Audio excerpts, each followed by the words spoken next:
investigações mal conduzidas, inocentes presos, meninos mortos e um assassino à solta. Essas são algumas características de uma série de crimes que podem ser considerados os piores da história do nosso país. Altamira, no Pará, e São Luís, no Maranhão, foram palcos de atrocidades contra as nossas crianças. Entre o final da década de 80 e o começo dos anos 2000, meninos entre 8 e 15 anos eram encontrados mortos e com as genitálias arrancadas, emasculados. Após vários desencontros, meninos desaparecidos e um trabalho em conjunto das polícias, chegou-se a um nome: Francisco das Chagas.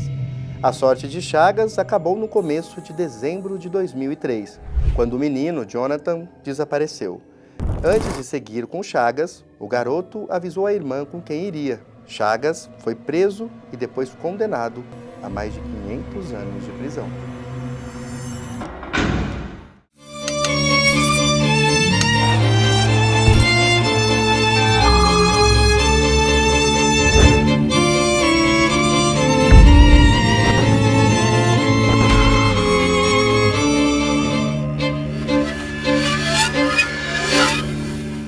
Olá, sejam todos muito bem-vindos. Aqui é Léo Soares, entrevistador do canal Operação Policial, hoje à frente do quadro Investigação Criminal e na presença do jornalista e podcaster Ivan Mizanzuki. O Ivan ele foi responsável pela elaboração do podcast Projeto Humanos Emasculados de Altamira.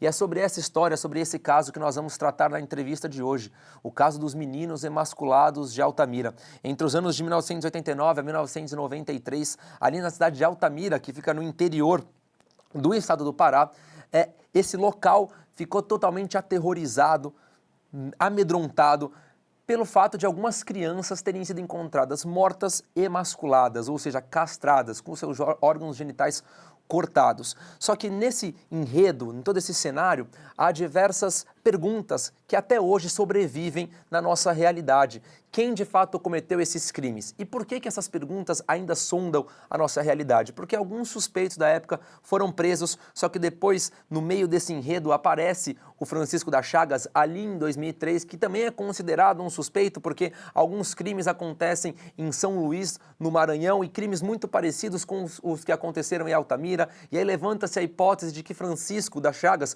morava em Altamira na mesma época dos crimes, só que nesse meio tempo, os médicos e outros suspeitos desse caso continuam presos. Então essa história é uma história cheia de pontos de interrogação e não é por acaso que o Ivan Mizanzuki lança o seu podcast Projeto Humanos Emasculados de Altamira, justamente para trazer para a gente mais detalhes de tudo isso, já que o Ivan mergulhou de cabeça nessa história porque teve acesso aos autos do processo e diversas entrevistas com pessoas que tiveram presentes nesse caso Emasculados de Altamira. Mas agora nós vamos conversar com o Ivan justamente para trazer ainda mais clareza sobre o que é o caso Emasculados de Altamira. Mas como de costume, antes de começarmos, eu vou fazer uma audiodescrição do que acontece aqui e agora.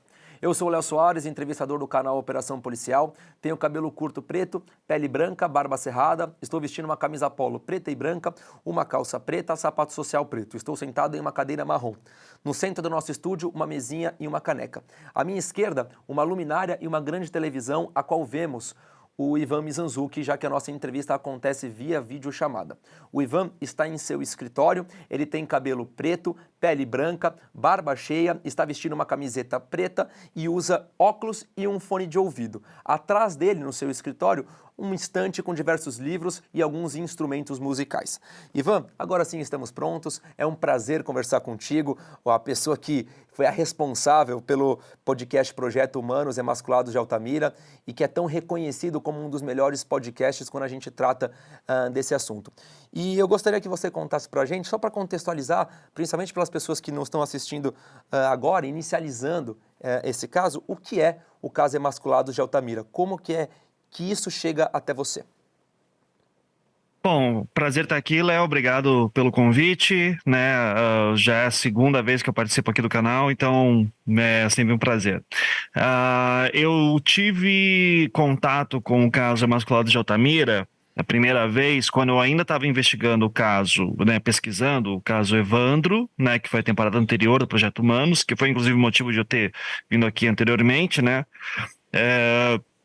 E lá, basicamente assim, né? Você tinha 7 pessoas que foram acusadas no caso Evandro, que aconteceu aqui no Paraná, em Guaratuba, litoral do Paraná, em abril de 92. 7 pessoas foram presas em julho de 92, né? Abril foi quando o Evandro morreu.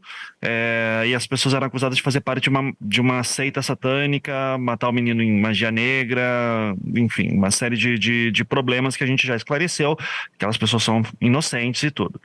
Ah, Na época que o Evandro desapareceu, e também na época que o Leandro Bossi desapareceu, que é a mesma, foi em fevereiro, foi 2 meses antes do Evandro, tinha em Guaratuba uma mulher que era líder de uma, várias aspas, seita, ah, que tinha muitos argentinos. Essa mulher chamava-se Valentina de Andrade e ela se auto-intitulava uma profetisa, tá?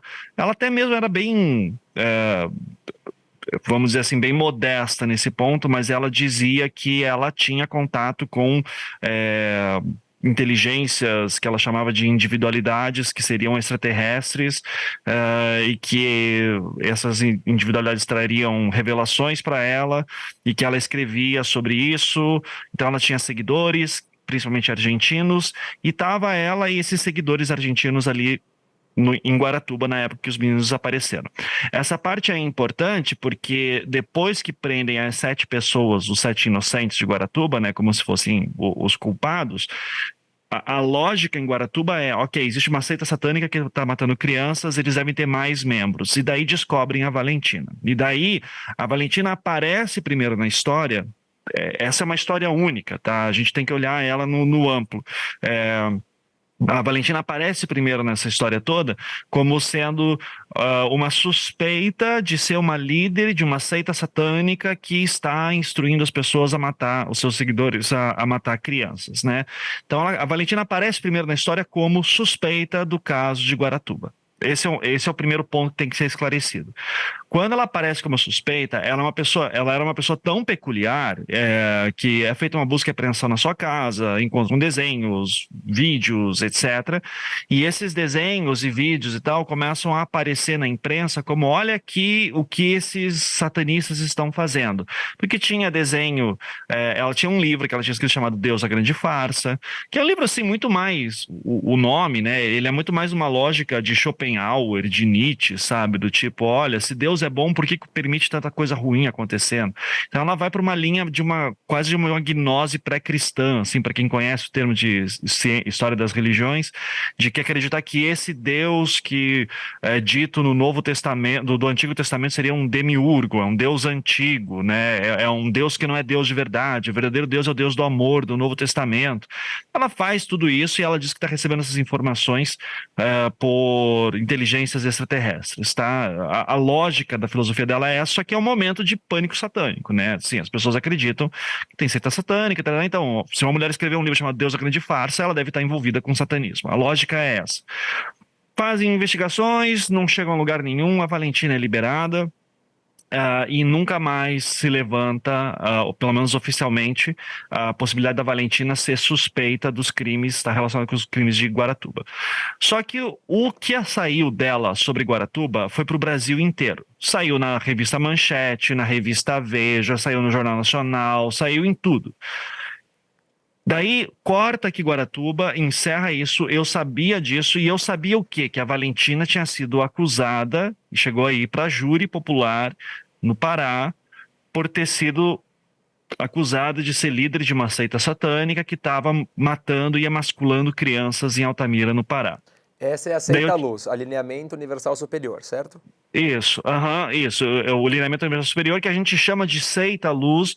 Eu uso no sentido muito mais de definição de ciência da religião mesmo, de seita é um secto, é um grupo de pessoas que acreditam em uma coisa que se separa da crença naturalizada. O termo seita ele é muito pejorativo, os membros do lineamento universal superior não usam esse termo, eles não se veem como membros de uma religião, então isso é importante esclarecer, mas eu vou usar o termo seita primeiro, porque é o mais utilizado, e deixando claro que eu estou usando nesse sentido que eles têm crenças que saem das crenças judaico-cristãs que são majoritárias aqui no Brasil, né? Certo. Muito bem.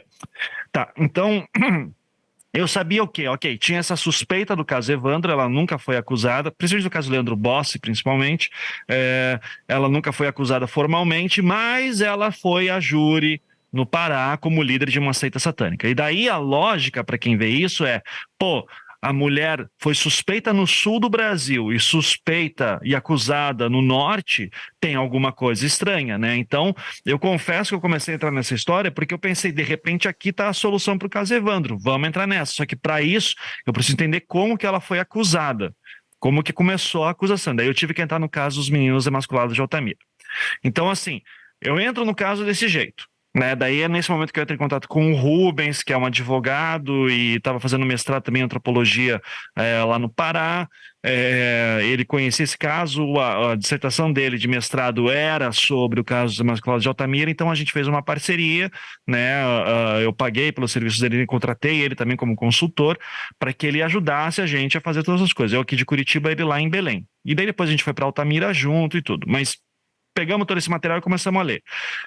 Então, assim, entrando agora no caso dos emasculados de Altamira, vou deixar a Valentina um pouco em suspenso do lado e daí vou explicar o caso de Altamira, tá?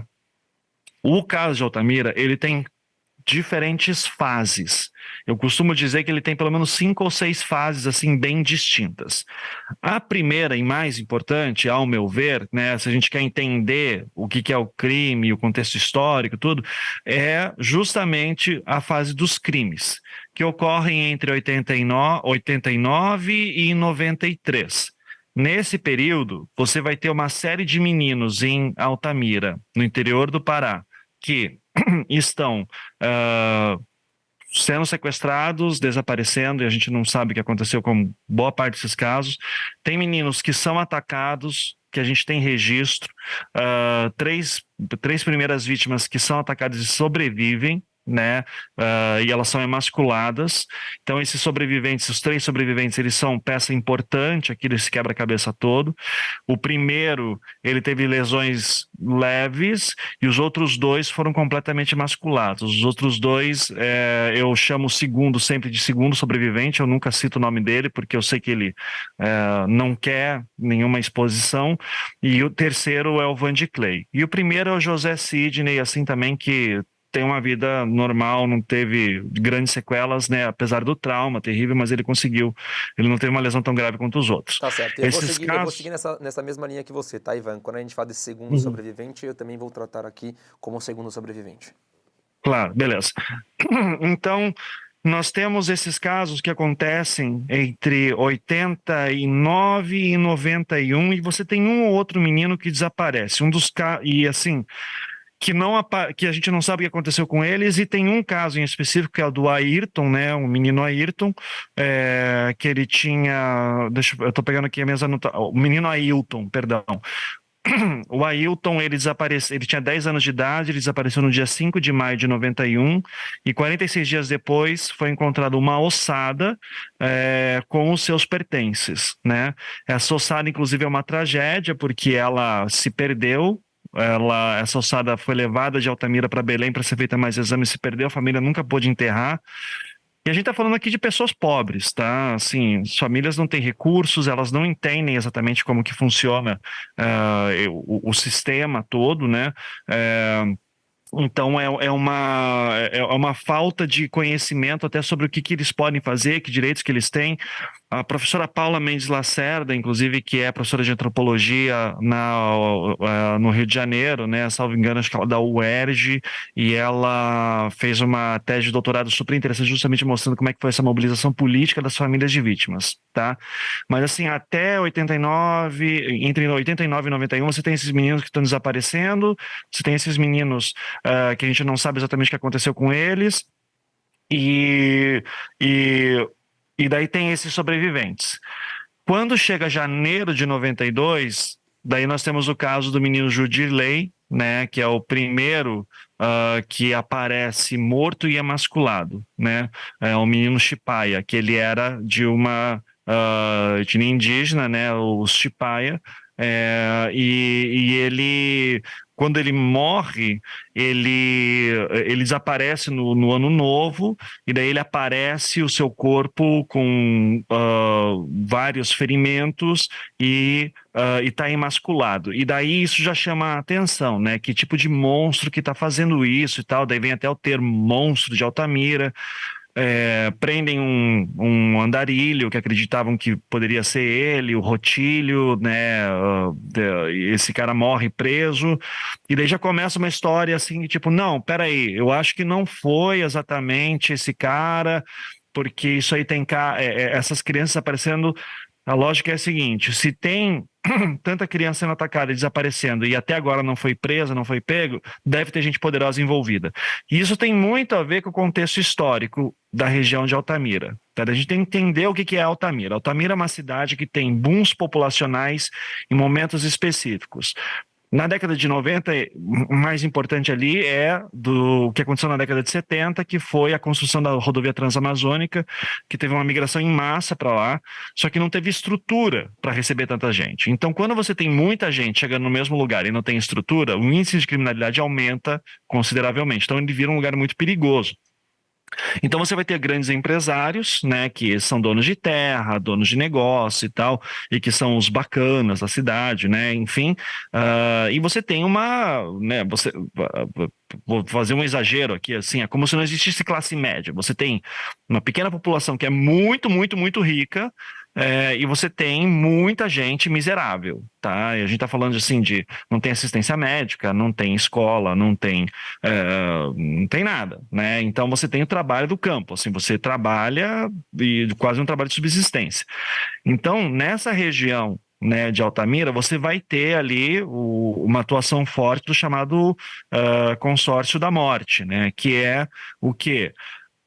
Sempre que existia algum momento de disputa de terra, seja de indígenas, de garimpeiros, de grandes fazendeiros e tal, que tentavam pegar a terra de alguém, se você começasse a incomodar esses caras, você ia ser vítima de pistoleiros, né? Então, assim, as pessoas ficam caladas, você não tem. As poucas pessoas que se levantam para falar contra esses grupos, eles viram alvos do consórcio da morte, que daí é uma região com pistoleiros, principalmente naquela época, né? Hoje mudou muito, mas ainda tem resquícios fortes disso, né? Mudou muito por causa da dinâmica que hoje o crime organizado já traz ali na região. Mas, então você vai ter índices de violência muito grandes nesse período, e existe essa lógica, tipo, não é possível que estão matando tantas crianças, então tem que ter gente poderosa envolvida que deve ter ligações com a polícia, com políticos e tal. E começa, mas por que está emasculando a criança? Por que o Judirley foi emasculado, né? E daí começa a entrar uma lógica de tipo, pode ter sido um maníaco, pode ter sido algum esquema de transplante de órgãos. Não se tinha muita noção na época como é que funciona o transplante de órgãos. Isso é bom já dizer, claro, que tráfico de órgãos ilegal, né? Tráfico, o mercado, né? O mercado ilegal de tráfico de órgãos, enfim, né? Então, daí seria de cortar a genitália do menino para transplantar ilegalmente. Isso não faz sentido, mas na época, sabe, por que iam emascular uma criança, né? Eu acho que isso é uma pergunta válida. E você está falando década de 90, início da década de 90, num lugar miserável, criança pobre, por que estão fazendo isso? Por que estão atacando as crianças pobres, né? Prendem esse Rotílio, né, quando morreu na prisão, daí ele é um morador de rua e já começa a falar, não, ele não... A população começa a pensar, não faz parte do perfil de um cara desse. Ivan, deixa eu te interromper rapidinho. Tem que ser gente poderosa. Deixa eu te interromper rapidinho. Por que o Rotílio? Ele é identificado por alguém, por ele ser um andarilho, então vamos ser uma pessoa mais vulnerável, seria mais fácil dar uma resposta para a sociedade de Altamira? Por que o Rotílio ser preso? O Rotílio, ele é preso porque ele, salvo engano, ele abusa de uma menina E daí a menina chega a fazer o reconhecimento dele, inclusive esse cara abusou. E daí ele é reconhecido por algumas pessoas que estavam perto do local onde o Judilei desapareceu. Que ele desapareceu numa chácara que estava tendo uma festa de Ano Novo, coisa assim. Certo. Então começam a falar, eu vi esse cara, ele era assim. Começam a fazer uma descrição dele e fazem o reconhecimento. E os sobreviventes também reconhecem o Rotílio. Pelo menos, isso aqui é importante, tá? De acordo com o inquérito, você tem autos de reconhecimento do Rotílio, tá? Dos sobreviventes que foram atacados lá em 89 e em 90. Esse reconhecimento todo parece ser bem controverso, tá? O Rubens mesmo fala que não foram reconhecidos, isso aí são peças manipuladas, a gente não tem como ter certeza. Mas quem está fazendo essa investigação daí já não é a polícia de Altamira, porque a população não confia na polícia de Altamira. Então eles mandam um delegado de Belém para lá e que meio que resolve tudo isso por cima, tá? Então ele que vai fazer essas diligências. Então, tipo, manda essa equipe para lá para resolver logo esse assunto e volta para Belém depois, tá? Certo, deixa eu passar O também. delegado, inclusive. Pode falar, pode falar. Uhum. Não, o delegado, inclusive, dá entrevista na época, falando, não, ele tem todos os quesitos que a gente estava procurando, ele é um maníaco, né, e fala do Rotílio. Mas é uma pessoa vulnerável que constroem como o monstro de Altamira, as notícias, inclusive, saem, né, o monstro de Altamira está preso, fazem charges dele, e depois que ele morre, o monstro de Altamira morre na prisão. E daí dizem que ele morreu de cirrose, né, na prisão. Enfim, né, a gente sempre achou muito estranho. E começam a desconfiar do tipo, não, a população de Altamira começa a falar assim, não, Rotílio morreu não foi de cirrose, ele foi morto, né, na prisão. Agora, quem que matou e por que matou, daí começa a ter uma discussão que pode ter sido queima de arquivo, pode ter sido um monte de coisa. Eu tendo a achar que as coisas são muito mais simples. Eu acho que ele foi morto na prisão, provavelmente foi espancado porque achavam que ele que matava crianças, tá? Eu não acho que foi, né?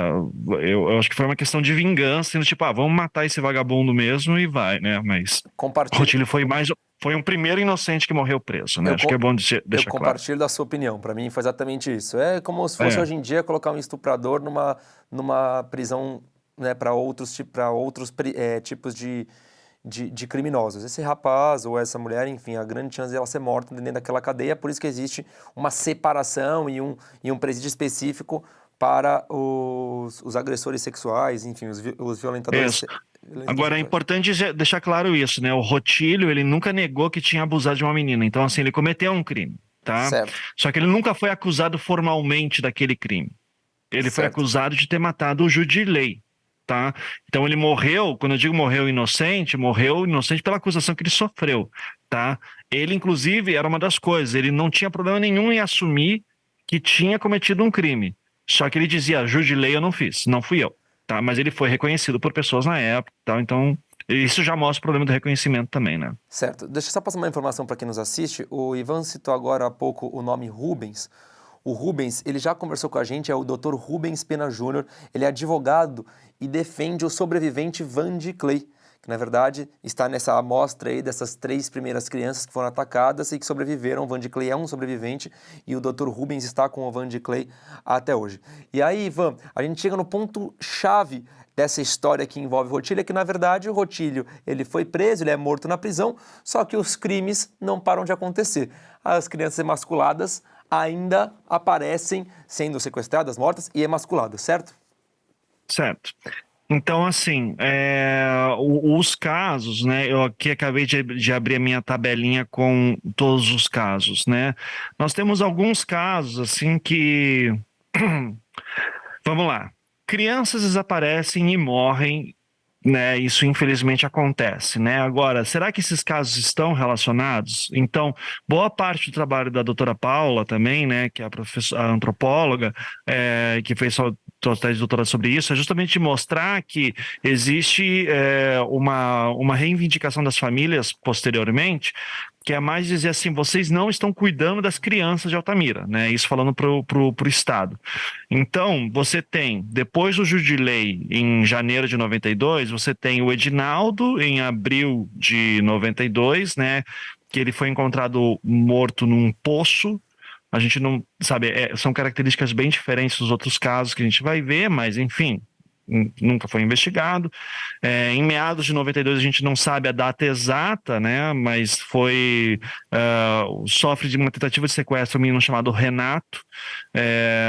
Depois a gente tem, se a gente pegar os relatórios, né, o relatório, porque assim, depois que as famílias se organizam, bem depois, elas tentam dizer, ok, quais são os casos que tem, porque a polícia não tinha noção.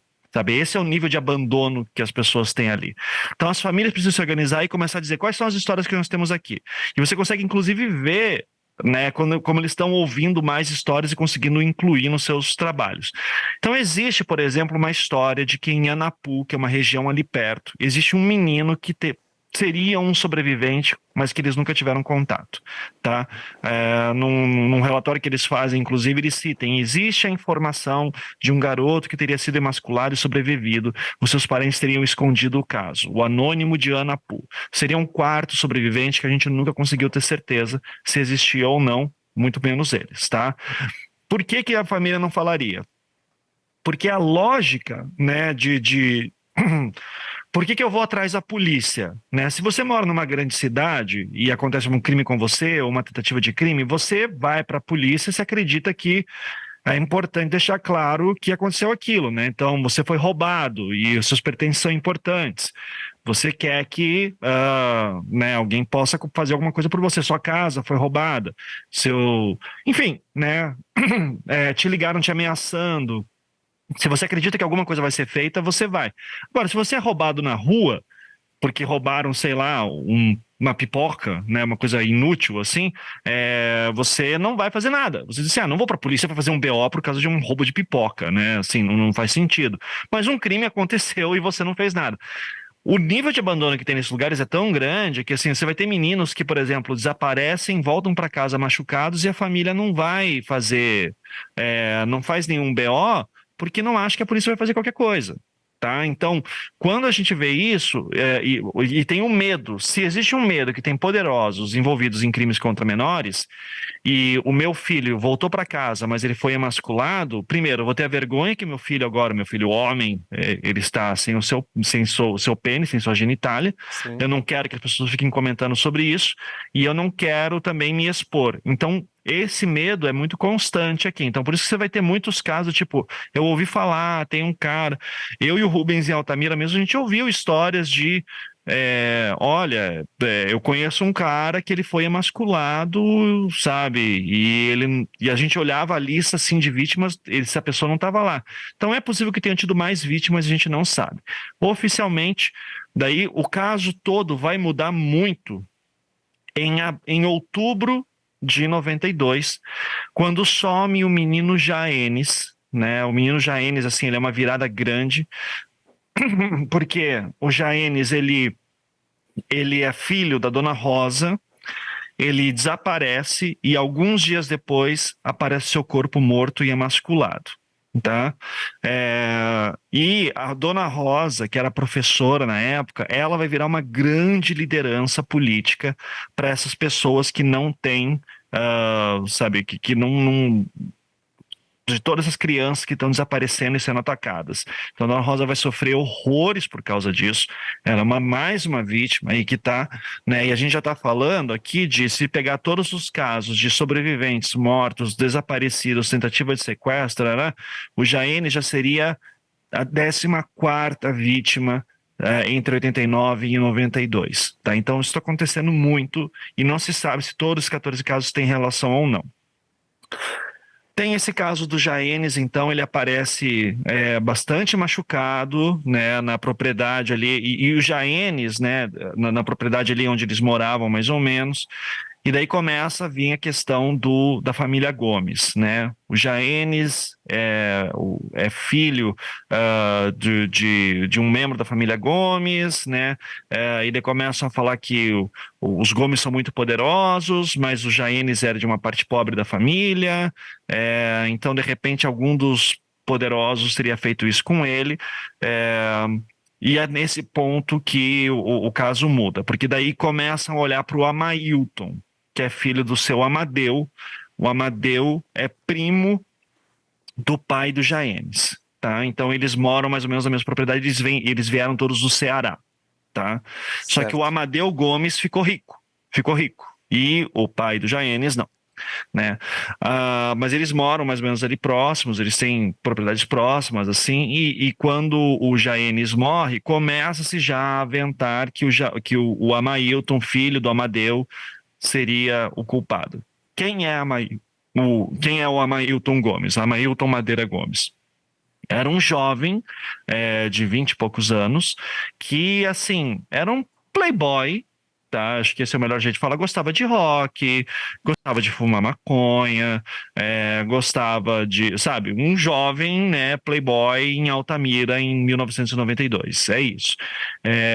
Ele falavam que ele era homossexual, inclusive isso é importante deixar claro, assim, vai aparecer esses laudos que ele seria homossexual, é mais provável que ele fosse bissexual, tá? Porque ele tem histórico de namoradas também, mas também histórico de homens com quem ele se relacionou. Ele fala que se relacionou com homens também depois. Mas o Amailton, já ele desaparece no dia 1º de outubro, o Amailton sai da cidade no dia 2 de outubro, tá? Então essa saída da cidade dele já começam a estranhar. E o Amailton, ele é um aventureiro, ele gosta de pegar a moto dele e fala assim, eu vou até a Argentina de moto agora, essa era a aventura que ele ia fazer, era uma viagem que ele estava planejando há muito tempo. Só que ele começa a falar, mas ele saiu logo depois que o Jaenes foi morto, que o Jaenes desapareceu, então, né, tem alguma coisa estranha aí por trás, né? Ivan, deixa eu te fazer uma pergunta. Esse rapaz, o Amailton, o José Amadeu, eles são inseridos nessa história só por conta dessa relação um pouco próxima com o Jaenes, até por serem parte da família ali, ou também por terem sido suspeitos de participarem dessa seita que nós trouxemos aqui? Nesse período não tem seita ainda, tá? Não tem Certo, história de seita ainda. certo. Mas é importante dizer que entre o Judirley tem e não tem, tá? O Judilei, em janeiro de 92, não se fala em seita. Fala-se em maníaco, fala-se em tráfico ilegal de órgãos, fala em qualquer coisa assim. O que acontece em julho de 92? Caso Evandro. E a notícia se espalha para todo o Brasil, tá? Alguma coisa chega em Altamira. Então, em outubro de 92, quando o Jaenes aparece, ainda não se fala especificamente de seita satânica, tá? Mas já começam a falar de maníaco, deve ser homossexual, e daí o Amailton vai começar a ficar mais forte, poderosos envolvidos, fala-se mais quase como se fosse de uma organização criminosa. Tá, que poderia estar interessado em fazer transplante de órgãos também, né, tráfico ilegal de órgãos, qualquer coisa assim, e que está interessado nas crianças, e a gente poderosa e por isso não está sendo presa. Quem é poderoso? Os Gomes, tá? Quem que é gay? O Amailton. Tá, então a lógica é mais ou menos essa, tá? Pô, e agora some justamente um primo de segundo grau do Amailton, que é o Jaenes. Então já começa a ter. E o que a gente chama, né? A boca pequena ali da cidade fica enorme, né? Assim, começa a circular um monte de relatos, assim, que daí são detalhes muito grandes para explicar, mas chega um delegado de Belém também, o Dr. Brivaldo. Brivaldo daí que era um delegado muito respeitado do Pará para resolver o caso do Jaenes, tá? Enquanto ele tá lá, daí ele começa a ouvir histórias do Amailton e o Amailton vira o principal suspeito dele. Antes disso, a gente sabe que já começa a ter uma suspeita de magia negra, porque você vê no inquérito do Brivaldo já menções ao doutor Anísio, o médico, né? Que não viram suspeito do Brivaldo no primeiro momento, mas ele está anotando. Então tem uma foto do Anísio, o Anísio era espírita, e tem uma foto dele lá com umas mães de santo, por exemplo, com uma setinha ainda apontando Anísio. E o Anísio vira um suspeito, principalmente, e essa é uma das coisas, né, que sempre chamam a atenção. Ele vira um suspeito porque o pai do Jaenes, o seu Juarez, dá um depoimento falando que no dia do velório do seu filho tinha muita gente da cidade, estava inclusive, acho que vice-governador, estava uma movimentação grande porque era período eleitoral e tal. E que daí o corpo do Jaenis começou a sangrar. Nossa. E daí o corpo do Jaenis começou a sangrar e alguém falou para ele, olha, o corpo do menino está sangrando, isso significa que o assassino está na sala. E que nesse momento chegou o doutor Anísio, falou, a vida é assim mesmo, só força para vocês e tal, e saiu da sala, e nesse momento que saiu da sala, o corpo parou de sangrar. Isso torna o doutor Anísio, o médico, em um suspeito. Mas o doutor Brivaldo não leva a fundo essa linha. Ele começa a ouvir histórias do Amailton, sobre ser homossexual, começa a aparecer histórias de que ele teria também forçado alguns homens a fazer sexo com eles, começa uma história de que ele teria falado que matou o Judilei no início do ano, sabe? Daí começa assim, de novo, correr os boatos por ali. Cada tá? vez a história ela fica mais complicada, né? Ela fica mais complicada, porque tá todo mundo na cidade falando sobre esses casos, tá Sim. todo mundo apavorado, Sim. né? E tá todo mundo O querendo alguma outro coisa. médico, o Césio, ele trabalhava junto com o Anísio? Qual era a relação Não, do Anísio e o não. Césio? Não, o Césio, inclusive, nem tá aqui ainda. O Césio demora para aparecer. Ele é diretor do hospital ali, do grande hospital da cidade. E ele estava antes em Brasil Novo. Ele era originalmente do Espírito Santo. Então ele passou nesse concurso para trabalhar no Pará. Daí ele vai para Brasil Novo, que ele perde Altamira, e depois ele vai para Altamira. Então, durante essa época de crimes, entre 89 a 91, o Césio nem está na cidade. Ele chega na cidade em 91 mesmo, né?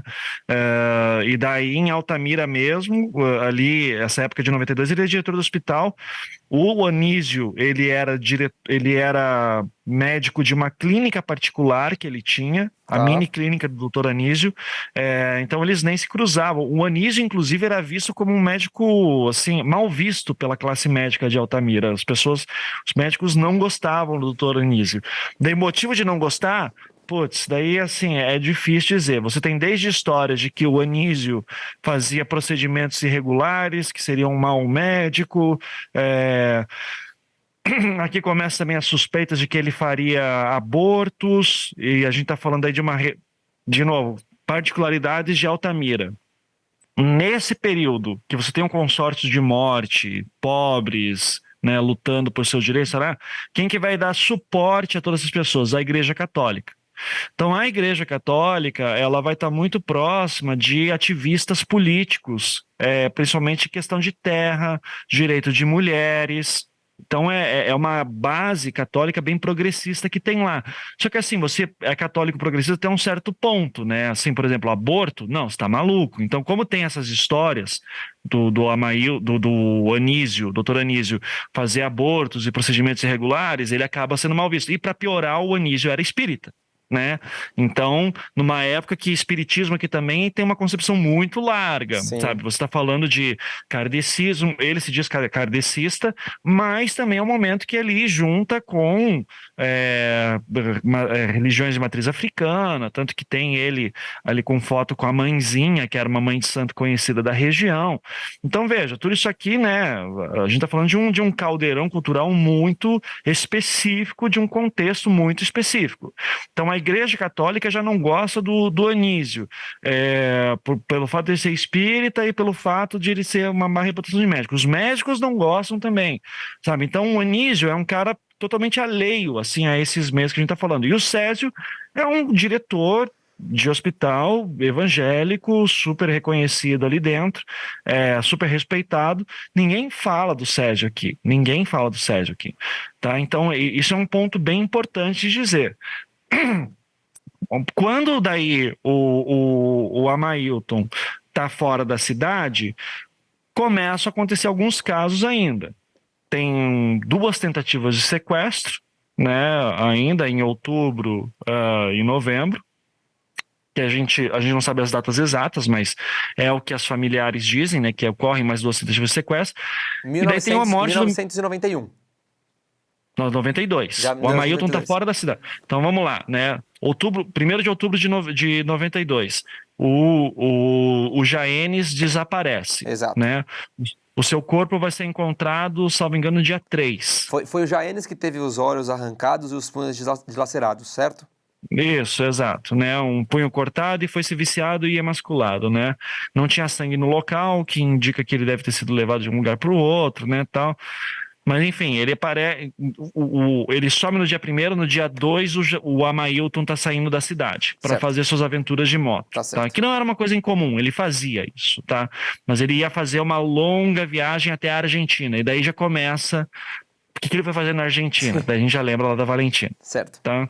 Então, muito bem. O Jaenes desaparece, o Amailton tá foragido, o delegado já começa, tipo, não, mandado de prisão. E nisso que a gente sabe, né, o pedido de prisão preventiva, a prisão preventiva do Amailton é decretada no dia 27 de outubro, né? Já tem, mas ele tá fora da cidade. Ele só vai ser preso no dia 24 de novembro, tá? Para se ter uma noção, assim, de tempo.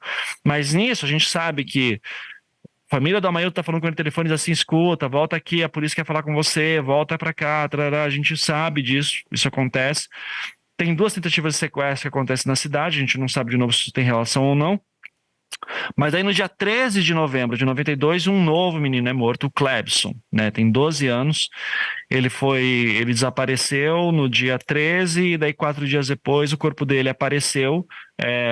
Ele estava nu, emasculado, e estava perto lá do parque de exposição, que é o lugar perto da onde o segundo sobrevivente também foi encontrado, tá? Isso 3 anos antes. Ele também estava com um estado de decomposição mais avançado, mas aqui a gente está falando da região, né, que é muito quente, então isso acelera o processo. Sim. Então, ele estava só com o crânio exposto também, bem Nossa. pesado, assim. E Só que daí tem uma questão, quando vão analisar a emasculação dele, a conclusão das pessoas essa emasculação é diferente dos outros. Daí, volta lá para o Judilei, em janeiro de 92. Eu acho que tem pessoas retirando os pênis. Eu acho que tem pessoas retirando os pênis para fazer transplante de órgãos, porque os cortes são muito precisos. Cirúrgicos. Quem fala isso cirúrgicos, aí começa a falar isso. Essa questão de cortes muito precisos começa a virar uma coisa maior, tá? Porque assim, o que é um corte preciso? Um corte preciso, um dos sobreviventes vai falar numa matéria, inclusive, né? O jornalista pegando informações ali com pessoas em volta, que dizem que ele foi emasculado com um golpe só, tá? Isso seria, em teoria, um instrumento bem afiado. Pode ser qualquer coisa. Tá, pode ser canivete, pode ser navalha, pode ser bisturi, mas começa a falar corte preciso, habilidade de corte, transplante, tudo isso vai virando, daí de novo, as pessoas vão comentando, começam a falar o quê? Os cortes são cirúrgicos. Não são, não existe um laudo que diz isso, tá? A única coisa que tem é um médico que atendeu, cirurgião que atendeu os sobreviventes, escrevendo num prontuário, perto do júri de 2003, pro Ministério Público, dizendo, analisando os sobreviventes, no momento em que eles foram atacados, logo depois que eles foram atacados, eu pude constatar que a pessoa que fez isso neles tem a habilidade de fazer um corte preciso. Isso não significa nada. Não é corte. Eu não sei o que é corte cirúrgico. Entende? Tipo, o que é corte cirúrgico? Exato. Mas esse termo, corte cirúrgico, começa a aparecer porque daí começa a dizer médicos vão aparecer lá para frente. Tá? Médico, veterinário, qualquer coisa assim. Mas o Clebson, ele tá com uma emasculação diferente. Ele tá com uma emasculação de como se teria sido arrancado. É bem grosseiro, é bem violento. Meu Deus. A maneira como o Clebson foi atacado. Então daí, o que o delegado Brivaldo começa a suspeitar? Bom, daí percebe como, assim, é um monte de suposições que estão se juntando. São poderosos envolvidos, deve ter gente que tem habilidades de corte, estão fazendo isso por alguma coisa, deve ter ajudantes, e daí, porque tem esses ajudantes, o Amailton tá fora da cidade e mandou alguém fazer isso com esse menino. Ivan, para destapalhar o caso. Ivan, rapidinho, que eu não posso esquecer dessa pergunta. O modus operandi do criminoso é levar essas crianças para uma região de mata, matá-las, violentá-las sexualmente e praticar emasculação. É esse o modus operandi? A gente não pode dizer com certeza do abuso sexual, tá? Não tem como dizer com certeza. Certo. O que pode dizer com certeza é levar para uma região de mata mais funda, mata a criança e provavelmente com esganamento, e daí é emasculação. Esse é o modus operandi, tá? Certo. E alguns detalhes de alguns cortes, alguma outra coisa assim, que daí a gente vai esclarecer mais para frente. E isso aqui daí também é importante dizer. Perícia de local, nesses casos, não existe. Não existe, tá? Fotos não existem. Terrível. Então eu costumo, foto tem uma ou outra, muito pouco, tá? Então, assim, para colocar em perspectiva, eu sempre digo assim: olha, o caso Evandro tem uma série de problemas, tá? Mas comparado com o descaso e a falta de estrutura que existia em Altamira, o caso Evandro é assim, polícia suíça, sabe? É primeiro mundo. Então, o caso Evandro, por exemplo, a gente estava entendendo melhor como é que funcionava o Instituto de Criminalística na época. Os peritos de local, eles tinham uma instrução de tirar 3 fotos no local. 3 fotos, por causa de filme, pouca foto, recurso, filme é um negócio caro. Hoje tiram 500 fotos, né? Mas na época eram 3 fotos, que é o corpo no local, o corpo de perto e o rosto. Esse era o padrão, tá? São 3 fotos sempre, tá? Tanto que o perito que fez 300, ele gastou um rolo inteiro para tirar as fotos do corpo do Evandro no local, ele levou bronca depois porque tinha gastado um rolo inteiro naquele crime. Bom, em Altamira, você mal tem perícia de local. Quando tem alguma coisa, tem uma foto, alguma coisa assim, você vê que o corpo já não está no local onde foi encontrado, então é muito complicado fazer qualquer comentário sobre os locais, sabe? Eu lembro de eu e o Rubens tentando ver matérias antigas assim, e pausando em segundos, porque aparecia um trechinho de alguma coisa que a gente dizia: ah, eu acho que esse aqui é tal, porque, olha, tem o exército. Quem tirou o corpo do Judilei na mata foi o exército, então acho que esse aqui é o Judilei que está aparecendo nesse vídeo. Sabe, a gente não sabe.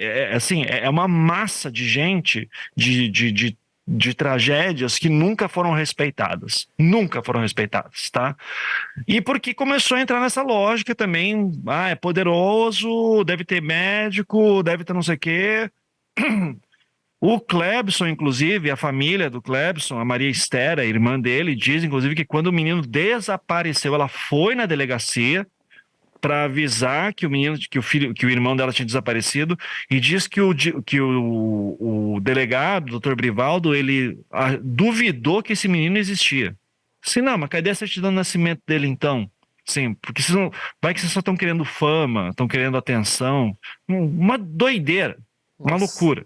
Então a família, daí isso reforça a desconfiança das famílias com a Polícia Civil. E isso vai ser outra coisa importante, porque eles estão achando o quê? A Polícia Civil está no bolso desses poderosos. Então você vai ver que vai uma coisa juntando com a outra por total descaso. Total descaso. E é uma coisa que eu fico... O caso do Clebson é um que me revolta profundamente, porque assim, não foi aberto inquérito, não chegou a ser aberto o inquérito do Clebson. O Clebson ele é citado, assim, sabe? A gente tem de uma coisa, mas não tem inquérito do Clebson. E porque abrir o inquérito do Clebson significaria, de certa forma, quebrar boa parte da acusação que estava sendo montada contra o Amailton, porque o Amailton não estava na cidade. Você ia ter que provar que o Amailton mandou alguém matar. Eles até tentam plantar uma testemunha ou outra, dizendo que essas testemunhas viram o Amailton perto da cidade na época que o Clebson morreu, que não faz sentido, porque as ligações telefônicas que o Amailton está fazendo e o dinheiro que ele está recebendo e sacando está lá para o sul do Brasil, nesse mesmo período. Então as coisas não estão encaixando. Mas as testemunhas que foram... que assinaram depoimentos dizendo que viram o Amailton perto da cidade na época que o Clebson morreu, depois vão dar depoimentos dizendo: não, eu nunca dei esse depoimento. Eu estava no meu restaurante, chegou lá um policial pedindo para eu assinar uns negócios, eu só assinei e nem li. Você está falando de muitas pessoas analfabetas, que não entendem o que está acontecendo também. Então, os caras querem resolver o caso logo. E acharam o Amailton vai ser o cara da vez, porque ele se encaixa nesse imaginário que está sendo construído, tá? Daí o Clebson é morto, e nisso o Amailton é preso. Final de novembro, né?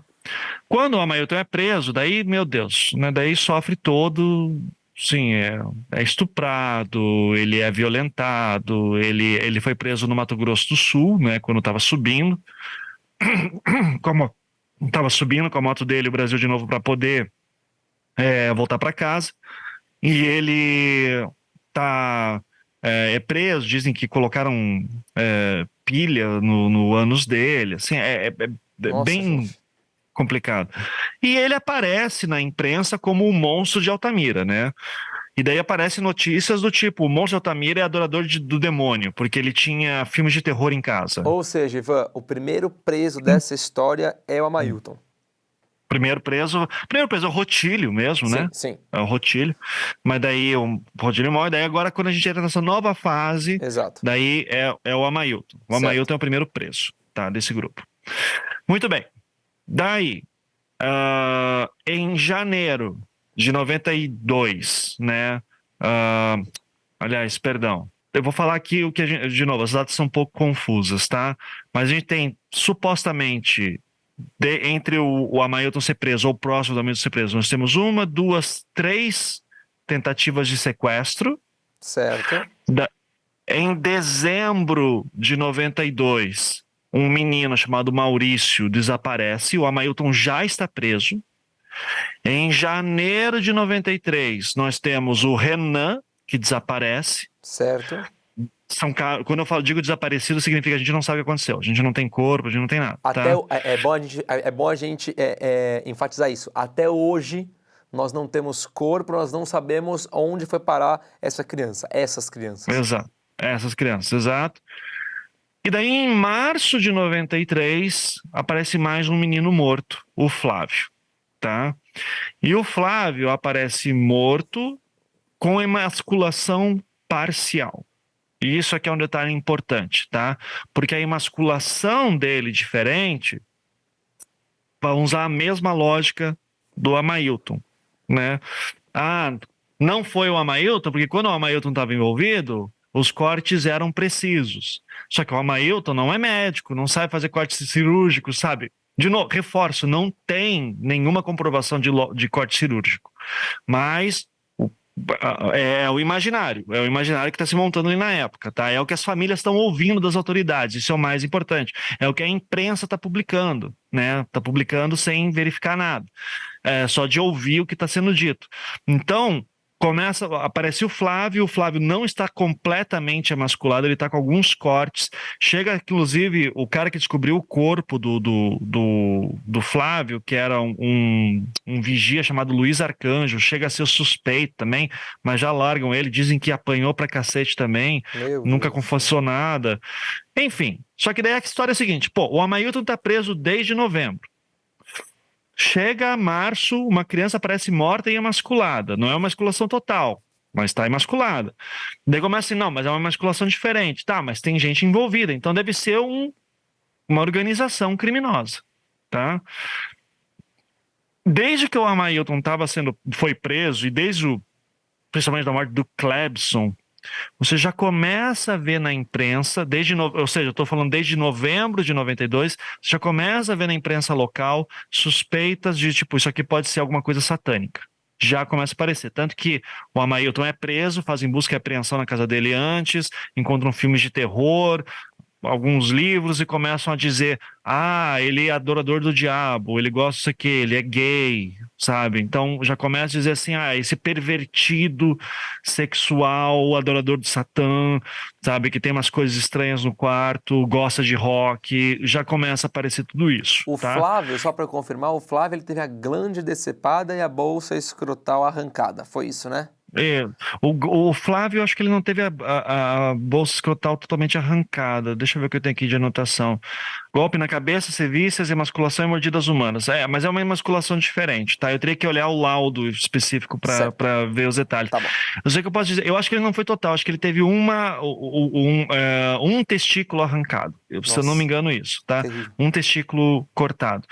Mas é uma emasculação diferente, isso é importante. Até a veste dele tá assim, ele tá com calçãozinho, assim, tudo. Eu lembro que o Flávio foi o que mais me bateu, assim, de analisar.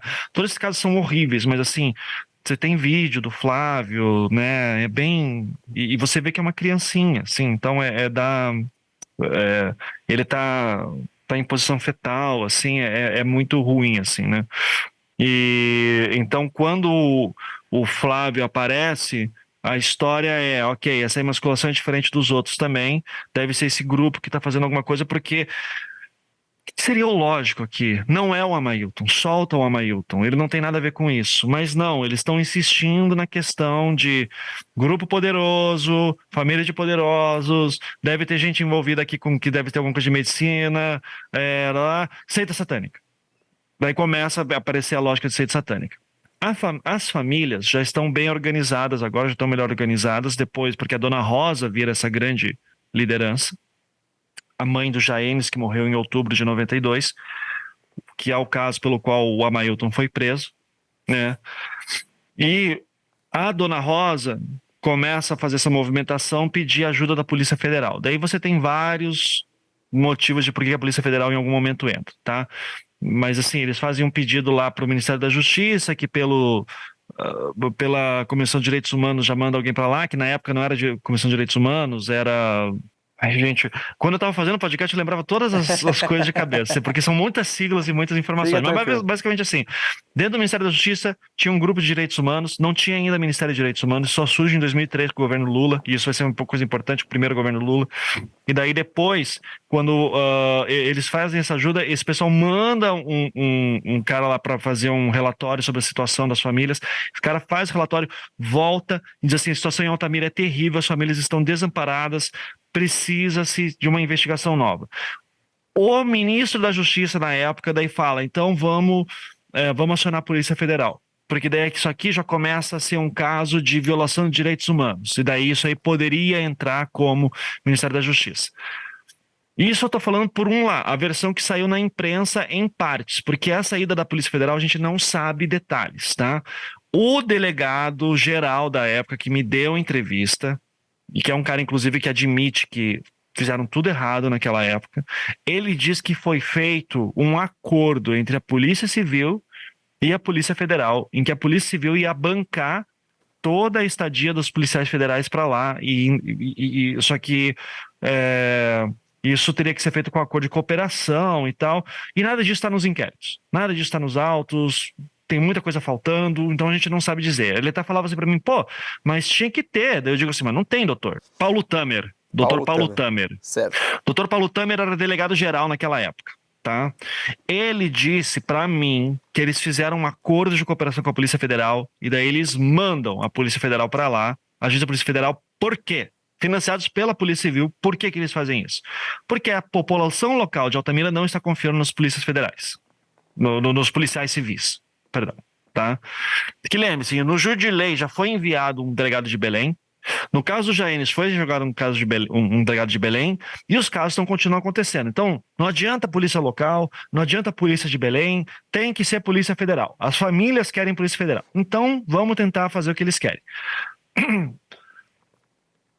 O Flávio morreu em março. Em abril, aparece um agente da Polícia Federal. Abril de 93, aparece um agente da Polícia Federal e começa a fazer um levantamento de informações lá do que está acontecendo. A gente acredita daí que em maio ou abril mesmo, vai uma equipe da Polícia Federal para lá. Isso, a fonte para isso é o relatório das famílias, tá? Um relatório que as famílias contam a sua história de 1996, contando. Em abril foi um agente, logo depois foi uma equipe de, 7 policiais federais, vão para lá, trabalham escondidos, vão se infiltrando em locais, juntam um monte de informação. E daí eles saem da cidade, do nada.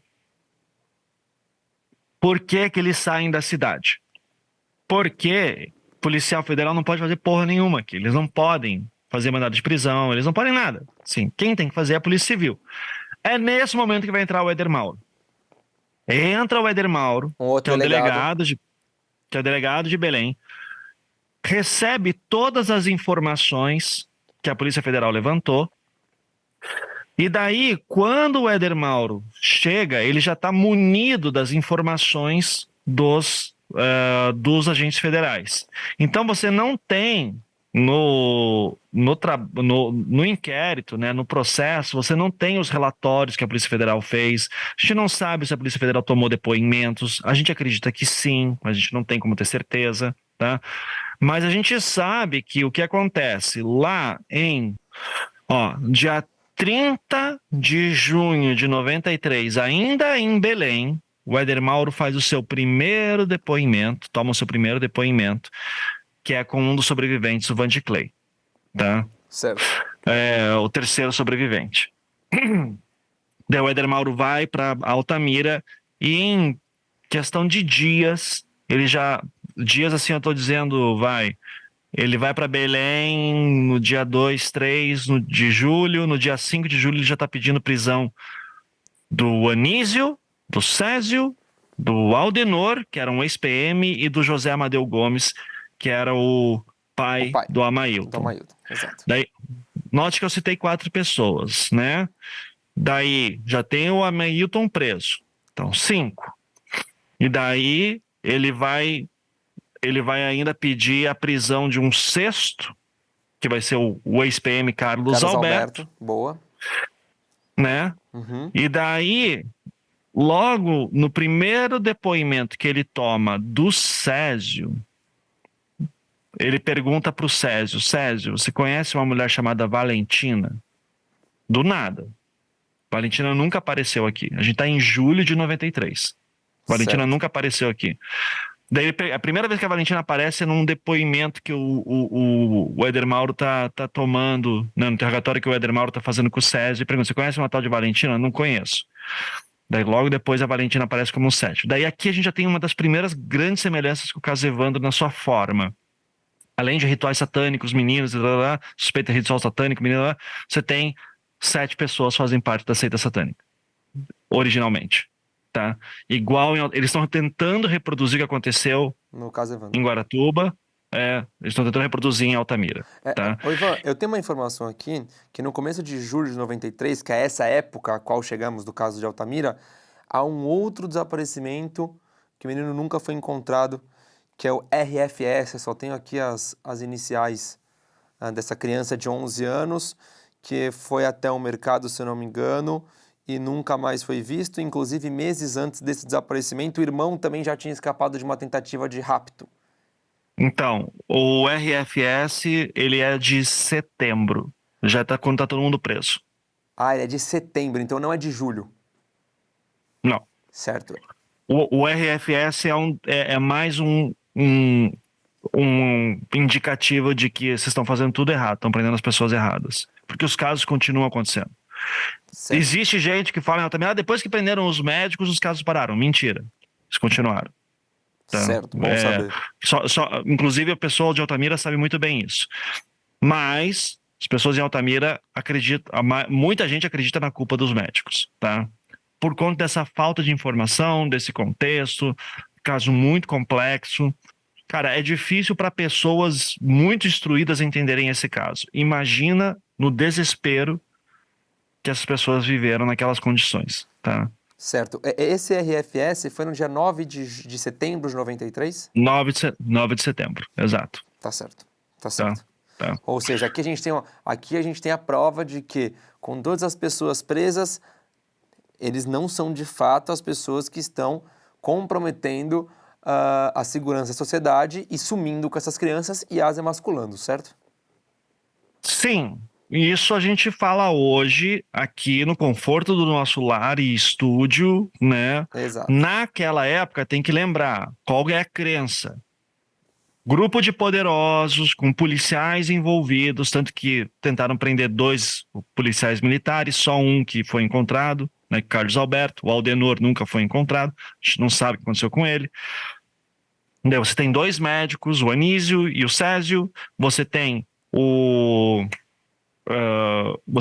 o Amadeu, grande empresário, o seu filho, o Amailton, né? E você tem a Valentina daí que vai estar como uma grande líder dessa seita satânica toda, né? Então, assim, são esses empresários que estão cometendo esses crimes. Quando o RFS desaparece em setembro, qual que é a crença? Nós não prendemos todo mundo ainda. Tem mais gente envolvida. O Aldenor, ele chega a ser preso, mas a gente não sabe do paradeiro dele após a prisão? Não, o Aldenor não foi preso. O Aldenor ele apareceu assim, suspeito, manda prisão para ele, só que não encontraram ele. Certo. Não É a encontraram. informação que eu E tenho o aqui, só Alden... queria bater isso com Daí você. assim, se a gente entrar em por que cada uma dessas pessoas é acusada, a gente fica aqui até amanhã, Sim, tá com bom? certeza. Porque eu dei mais detalhes sobre o Amailton, porque o Amailton, ele é o mais, é o primeiro que desenvolve, mas eu posso garantir que todos esses têm essas complicações. Eu Certo. posso ir respondendo à medida que vai. Só que o Aldenor, em específico, é por causa de um reconhecimento que o Van de Clay faz, né? Apresenta um monte de foto para eles, assim, quem que foi o cara que te atacou? Em 93, estão perguntando isso, ele já foi atacado 4 anos antes, Meu Deus. ou 3 anos antes, Gente. tá? E já é o terceiro reconhecimento que ele tá fazendo, praticamente. Tá? Então, assim, é muito complexo a gente poder... é o segundo reconhecimento, perdão, que ele está fazendo. Então, a gente está falando de uma criança que passou por um trauma gigantesco, sabe? Tá dando uma responsabilidade gigante para essas crianças. E daí fala, não, mas o sobrevivente reconheceu. Não. Você daí está ignorando completamente como é que funciona uma investigação séria, tá? Isso aí não significa nada. Não significa nada. Com certeza. Tá? Oficialmente, nós temos 6 mortos, 3 feridos sobreviventes e 5 desaparecidos, que obviamente devem estar mortos, mas que nós não temos qualquer indício de onde está o corpo, ou enfim, de onde essas crianças foram parar, certo? Mais ou menos. Isso é o que as famílias conseguiram levantar de números. Lembrando que muita coisa pode ter escapado. Exato. Oficialmente, no processo, tem que lembrar que o Clebson, por exemplo, não é um caso oficial, porque não tem BO, não foi aberto inquérito, não tem nada. Exatamente. Tá? Então, assim, no inquérito, no processo que vai levar à acusação dessas pessoas, salvo engano, são só 5 casos. Tá? São todos menos o Clebson. Daí vai ter... Então, que vai ser... deixa eu ler aqui. Vai ser os 2 sobreviventes, o Ailton, o Judilei, o Jaenes e o Flávio. 6 casos. São 6 casos. Tá? Então, esses 6 casos vão estar relacionados. Então, a gente não tem, por exemplo, o caso do... O Ailton, agora eu tô na dúvida se tá ou não. Tá? Eu sei que são 5 ou 6 casos oficiais desse número 14, ainda que ele aumenta se você colocar as tentativas de sequestro. Né? Então, assim, que a gente não sabe dizer se são relacionados ou não. E tem casos de meninos mortos que a gente realmente não sabe porque muda muito. Por exemplo, o menino Edinaldo, de abril de 92, né, que foi encontrado num poço, a gente não sabe, é muito diferente, né, mas é um menino que foi morto, né, então qual que é a relação? O próprio Ailton foi encontrada a ossada dele, né, e você tem muitos desaparecidos também que são complexos, mas a gente não tem como confirmar nada assim nesse ponto. Então percebe que os números... Essa é uma dificuldade que a gente tinha o tempo inteiro, tá? Mas quantas foram as vítimas? Depende de onde você está lendo. Você vai confiar nas memórias das famílias, no que eles levantaram, nas conversas das pessoas, matérias de jornal da época. Quer ver? Vai ter uma matéria de jornal, por exemplo, que vai falar sobre o segundo ou terceiro sobrevivente e vai dizer já que ele já é a 5ª criança sendo atacada. Gente do céu. E daí você fica assim, da onde que tiraram esse número? Não sei, a matéria não fala. Mas é possível, entende? É possível que tenha tido vítimas anteriores a primeiro sobrevivente, que é o José Sidney, E aí de 89. E aí tá subnotificado. A gente não tem como saber. A gente não tem como saber. Nossa, terrível. Então, assim, oficialmente são as crianças que estão no processo, né, pelos quais os acusados foram acusados. Agora, extraoficialmente, você tem cifras diversas. Nesse meio tempo, Ivan, que você chega até aí quase 1995, certo? 1996, o que acontece após esse ano? A gente já tem aí a justiça trabalhando na condenação dessas pessoas que foram presas, a gente tem uma outra linha de investigação. Em que passo que nós estamos dessa história que é tão complexa? Em 93, então a gente está, né? Todo mundo está sendo acusado em julho de 93. Daí começa o que eu chamaria de uma segunda fase. Ou melhor, de uma terceira fase. Vamos lá, a primeira fase são a fase dos crimes, de 89 a 93, tenta ignorar um pouco que o Amailton foi acusado aqui. O caso muda já substancialmente com a prisão do Amailton, a gente entraria numa segunda fase. Uma terceira fase vai ser essa agora, que estão esses 7 acusados. O Amadeu vai sair da acusação, porque ele vai fazer recurso no TJ e vai dizer não tem nada a ver com isso, e o TJ vai confirmar assim, que ele não tem que fazer parte dessa acusação. O Aldenor, daí vai reforçar a questão dos poderosos, né? Enfim, o Aldenor nunca é encontrado, sobram só os 5. Então, Carlos Alberto, Césio, Anísio, Valentina e Amailton, né? Sobram esses 5, que vão ser os que vão ser julgados de fato.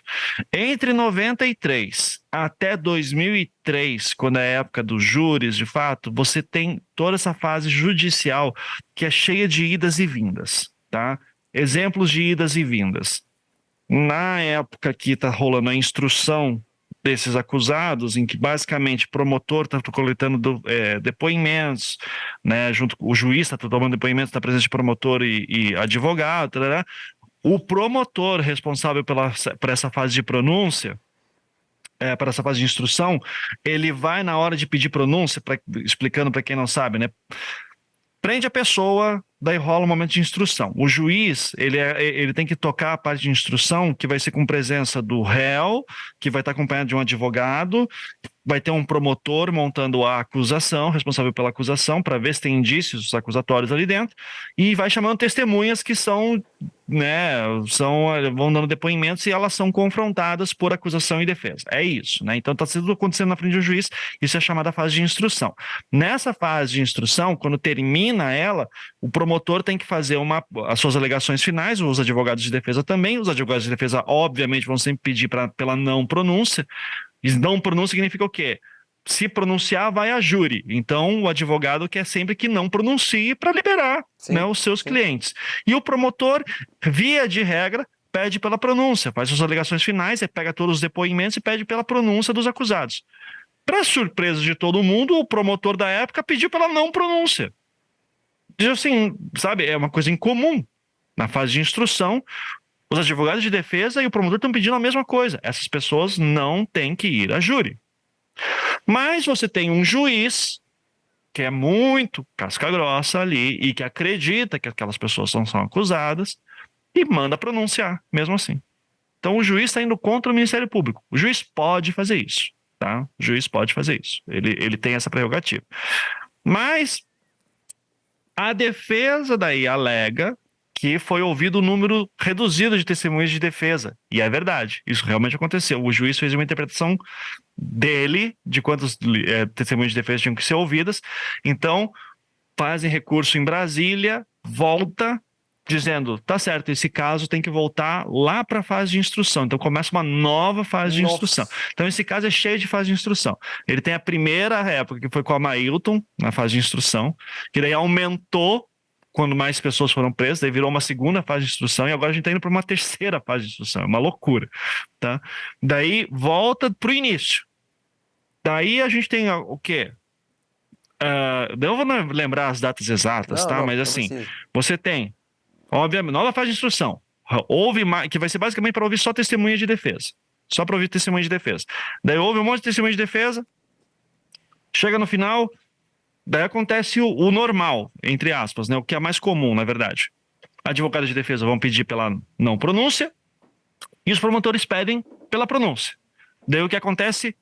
O juiz decide pela não pronúncia. Acredita que o caso não tem fundamentação, né? Bom, daí o que acontece? A promotoria vai recorrer pela não pronúncia do juiz, vai pedir no TJ do Pará e o TJ do Pará decide. Vai ter júri, essas pessoas estão pronunciadas. Então, veja, é um caso que nem o Estado está conseguindo se acertar direito, sabe? E nesse período, a Polícia Federal está indo para lá ainda, porque tem ainda crianças desaparecendo, ainda acreditam que tem seita lá, daí começa a pipocar testemunha do nada, falando que viu livro com capa escrito seita satânica, não, capa com livro escrito magia negra, umas loucuras. Esse caso tem de tudo. Tem de tudo nesse ponto, tá? Polícia Federal pegando gente pra lá e pra cá. O que a Polícia Federal tá fazendo lá? Não sei, sabe? Então, tem um monte de coisa esquisita acontecendo, mas é muito por pressões políticas. Sim. Nisso, as famílias, que têm todo o direito de serem ouvidas, famílias de vítimas, elas estão indo pra Brasília para participar de comissão de direitos humanos, para serem ouvidas, e é justo, né, mostrar o abandono. E o PT, principalmente, daí o caso fica extremamente político, nessa nova fase que eu estou falando, né? Se a gente tem aquela primeira fase dos casos, segunda fase do Amailton sendo preso, terceira fase de todos os outros sendo presos, daí a gente está entrando nessa fase judicial, nessa fase judicial o caso fica extremamente político, porque daí você vai ter deputados de bases progressistas, especialmente do PT, falando que olha só que absurdo que esses poderosos estão fazendo com essas crianças pobres no Pará. E olha só como essa seita satânica está entrando lá. Daí a loucura que o Brasil o Sérgio, por ser evangélico, começa a ter apoio da bancada evangélica para provar sua inocência. Isso ainda final da década de 90. Ele começa a mandar cartas para a Comissão de Direitos Humanos apoiados por deputados cristãos, enfim, que seria de direita conservadora, falando que vocês prenderam inocentes.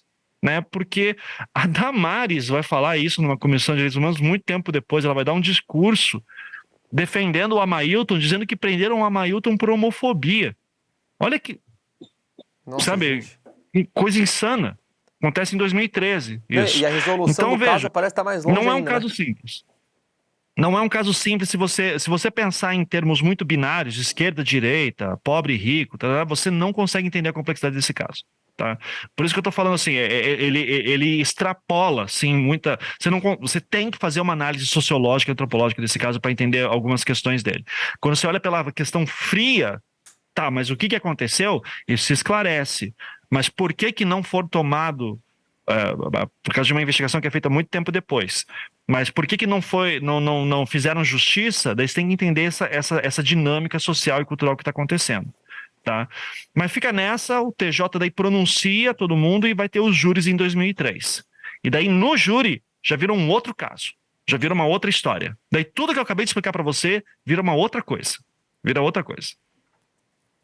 E o que acontece nesse júri, Ivan? Conta pra gente. Tá. É pra entrar, não tem perguntas aqui. Não. Tudo que eu falei. Você que assim, esse resumo você está fazendo belíssimamente. Então eu tô só aqui escutando e pegando para conseguir desenhar a marinha do tempo aqui na minha cabeça.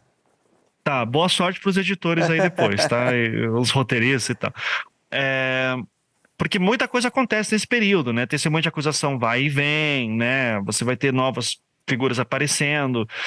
E daí, em 2003, nós temos os júris que acontecem em Belém e tá para ser julgado.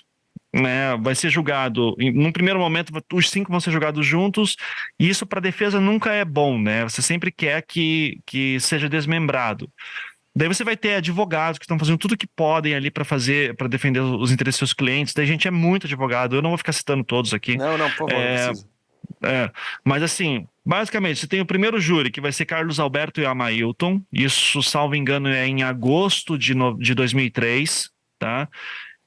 Júri de 2 dias, condenados. 2, 3 dias são condenados. Daí, em seguida, o Anísio. Júri de 2, 3 dias, condenado.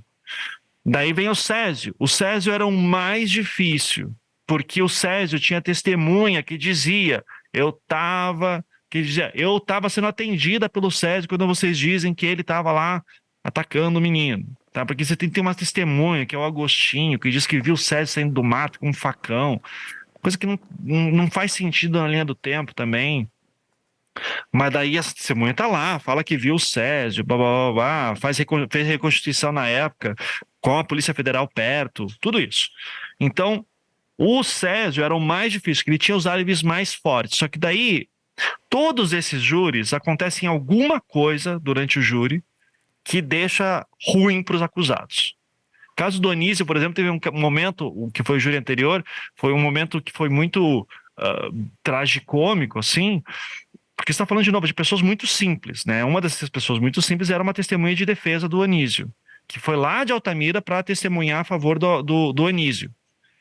Só que essa pessoa, no dia, não podia ir porque apareceu um compromisso qualquer. Então, o que ela fez? Ela mandou o irmão. Só que assim, se você foi relacionado para depor num júri, você não pode, no dia do seu depoimento, dizer, poxa, eu não posso ir, manda meu irmão. Sabe, não dá para fazer. Então o cara chegou lá, E você vai ver que foi tão inocente que o cara chegou com o próprio RG dele mesmo, não com o RG do irmão. Ele não quis se passar pelo irmão. Ele só chegou com o RG dele e disse, vou depor hoje no júri. Então, nada, aí foi sentar. Daí quando ele sentou lá na cadeirinha que o juiz começou a fazer pergunta pra ele, que o juiz percebeu, mas peraí, você não é fulano de tal? Daí ele, não, pode parar, sai daí, não tem como. Então já começaram a achar que, os poderosos estão tentando manipular o júri, Gente sabe? do Isso, céu. isso acontece.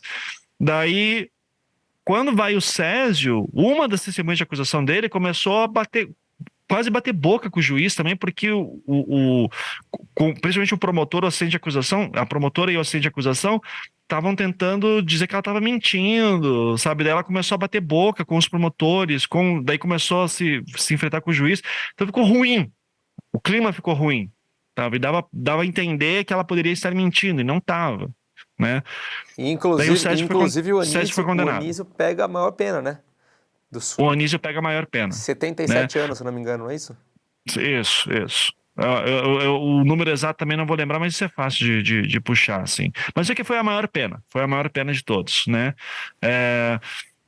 Eu lembro de estar discutindo com o Rubens, assim, puxa, mas por que o Anísio pegou a maior pena, né? E daí a gente percebe que a pena do Anísio é por causa a nossa a nossa interpretação, pelo menos, seria não porque, né? Porque não apenas o Anísio matou essas crianças e fez tudo isso, como também ele era um péssimo médico, de péssima índole, sabe? Então tudo isso, é isso que tornou ele um suspeito. Mas ele era... Os comentários maldosos, né? No tribunal do júri, ele poderia ter sido considerado o executor do crime dessas crianças, é isso? Então, nunca é claro. Isso nunca é claro. Você não tem uma testemunha que diz: eu vi o Anísio pegando um instrumento e fazendo assim, assim, assado. Você não tem essa narrativa. Tanto que ela altera muito. E no júri isso fica muito claro. Porque qual que é a acusação inicial? Que todo esse grupo se reunia em Altamira para matar crianças. No júri de 2000, quando chega o júri da Valentina, essas mudanças de narrativas elas ficam muito claras. Porque uma hora, por exemplo, vou te dar um exemplo. Uma hora você vai ter insinuações da acusação dizendo que o mandante era o Amailton e que o pai, José Amadeu, era quem protegia o filho das cagadas que ele fazia, tá? Daí depois você muda em algum momento para dizer que o Amailton era a pessoa que seduzia as crianças para levar para o mato. E que daí os PMs faziam a proteção ali no momento ritual. Em outro momento, quem faz o sequestro das crianças são os ex-PMs. E quem corta, às vezes às vezes é o Anísio, às vezes é o Césio. Não tem quem. Você não tem, assim, tipo assim, foi isso que aconteceu. A tese acusatória bem formada, você não tem isso. Você não tem. Então muda muito. Você não tem, por exemplo, um motivo. Por que eles estão matando essas crianças? Porque eles são maus? Qual o motivo? É magia negra que eles estão falando? Tá, por que eles estão fazendo isso? Cadê no livro da Valentina falando por que tem que matar criança? Daí fala lá que as crianças, né, um trecho que fala acautele-se com as crianças, pois elas são um instrumento de blá, blá, blá, blá, blá. Ou seja, tipo, cuidado com as crianças porque elas podem tomar energias ruins. Tá o trecho no livro da Valentina? Tá, não significa nada. Não significa nada. Nada. Só que as pessoas... Então, entende? Boa parte da acusação... Eu não vou nem chamar de estratégia, porque eu acho que isso é muito mais, tipo... Não sabiam formular mesmo exatamente do que estão acusando essas pessoas. O que cada um fez? Qual é o papel de cada um? O que você fez? Tá? Você está sendo acusado do quê? De fazer a segurança? De cortar? De manter em cárcere privado? Do que? Você não tem. Ela é muito... Tipo assim, eu sei que foram essas pessoas. É muito solta, Você não sabe do que as pessoas estão sendo acusadas. E aí, nesse tribunal do júri, nós temos aí a absolvição da Valentina, certo? Isso, que daí o que acontece? É uma outra equipe de advogados, né? É um pessoal de Curitiba, comandado daí, quem era o advogado principal era o doutor Busato, e também ele contrata um assistente que vai auxiliá-lo, um jovem advogado que foi aluno dele, Dr. Busato, um cara chamado Cláudio Daledoni Júnior, que é uma figura conhecidíssima hoje em dia, né, em casos criminais no Brasil, mas ali é o primeiro grande caso que ele pega, tá? O primeiro grande caso assim que ele pega. E, em entrevista para mim, até o doutor Daledoni falou assim, olha, eu aprendi muito com o júri do caso Evandro lá em 98, né? Então, primeiro de tudo, tá vindo com essa acusação inteira e tá vindo muito pesada, a gente tem que diminuir o ritmo. Tem que diminuir esse ritmo, a gente tem que segurar, controlar o tempo. Então, a gente vai tentar deixar esse júri mais longo com leitura de peças. Então, eles colocam... Daí eles começam a saber que tem casos similares acontecendo no Maranhão. Daí eles começam a colocar os casos do Maranhão nos autos. Colocam o caso Evandro inteiro nos autos. Daí eu vou, os autos, que eu vou dizer um número aqui por cima, tá? Vamos imaginar que ele tem 10 volumes, o caso vai para 40 volumes, 50 volumes, tá? Só de anexo que a defesa está colocando. Fita VHS, tá? Coloca um monte de fita VHS da Valentina com o lineamento universal superior, jogando vôlei, fazendo festa junina, coisas chatíssimas assim, que eles passavam horas e horas no júri. Por quê? Porque eles precisavam mostrar, esse pessoal do lineamento são pessoas normais que estão aqui. A defesa pede para que seja lido o livro inteiro da Valentina para os jurados. Então são 2 dias de leitura, de ficar um assistente ali lendo todo o livro da Valentina, que é um livro chato, difícil de ler, mal escrito, bem complicado. Então daí começa a ler. Então assim, qual que é a estratégia ali? A estratégia é tipo, mostrar quem são essas pessoas, quem que é a Valentina e quem que é o lineamento universal, né?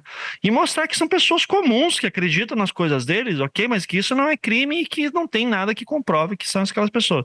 Mas tem uma testemunha de acusação, né? Que é o Edmilson Frazão, que diz que um dia, a história do cara é: um dia eu fui convidado para ir na chácara do Anísio, cheguei lá, tava rolando uma missa satânica e eu saí correndo de medo.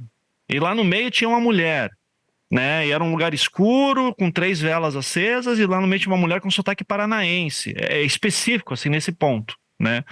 E daí mostram uma matéria da Veja pro cara, daí ele diz, é essa mulher aqui. A matéria da Veja é uma matéria sobre o caso Evandro, com a Valentina como suspeita.